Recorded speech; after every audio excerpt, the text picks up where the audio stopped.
বিটকয়েনের দাম যেন প্রতিনিয়তই বেড়ে চলেছে। বিশেষ করে যুক্তরাষ্ট্রের প্রেসিডেন্ট নির্বাচনে ডোনাল্ড ট্রাম্পের জয়ের পর বিটকয়েনের ঊর্ধ্বমুখিতা এবার নতুন রেকর্ড গড়ল।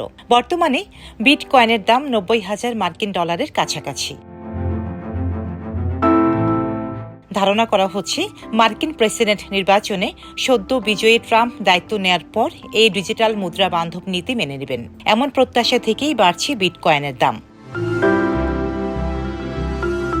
সংবাদ মাধ্যম আল জাজিরার প্রতিবেদনে বলা হয়েছে, মঙ্গলবার বিশ্বের সবচেয়ে জনপ্রিয় ক্রিপ্টোকারেন্সি 89,637 মার্কিন ডলারের নতুন রেকর্ড ছুঁয়েছে। নির্বাচনের দিন থেকে এই মুদ্রাটি 30% বেশি বৃদ্ধি পেয়েছে। এদিকে বিনিয়োগকারীরা আশা করছেন ট্রাম্পের অধীনে ওয়াশিংটন আরও ক্রিপ্টো বান্ধব নীতির দিকে ঝুঁকবে। যদিও প্রথম মেয়াদে প্রেসিডেন্ট থাকাকালে ট্রাম্প বিটকয়েনকে ভালোভাবে নেয়নি, একে প্রতারণা বলে উল্লেখ করার পাশাপাশি ডলারের বিরুদ্ধে প্রতিদ্বন্দ্বিতা করছে বলেও অভিযোগ করেন তিনি।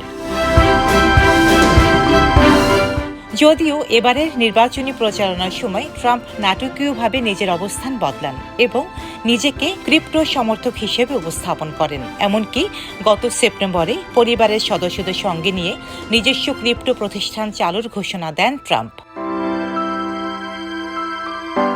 সারা বিশ্বের বিভিন্ন দেশের মানুষের বিটকয়েন নিয়ে আগ্রহ থাকলেও ক্রিপ্টোকারেন্সিকে সাধারণত ঝুঁকিপূর্ণ সম্পদ হিসেবে দেখা হয়। এর পাশাপাশি এদের মূল্য সবসময় ওঠানামা করে। এর আগে বিগত 2021 সালের শেষের দিকে বিটকয়েন সর্বোচ্চ $59,000 উঠেছিল, তবে তার পরের বছর $16,000 নেমে যায়। 2022 সালের নভেম্বর থেকে 300% বেশি বৃদ্ধির পরে মার্চে এটি তার আগের উচ্চতায় ফিরে আসে। ডেস্ক রিপোর্ট, সাম্প্রতিক দেশকাল।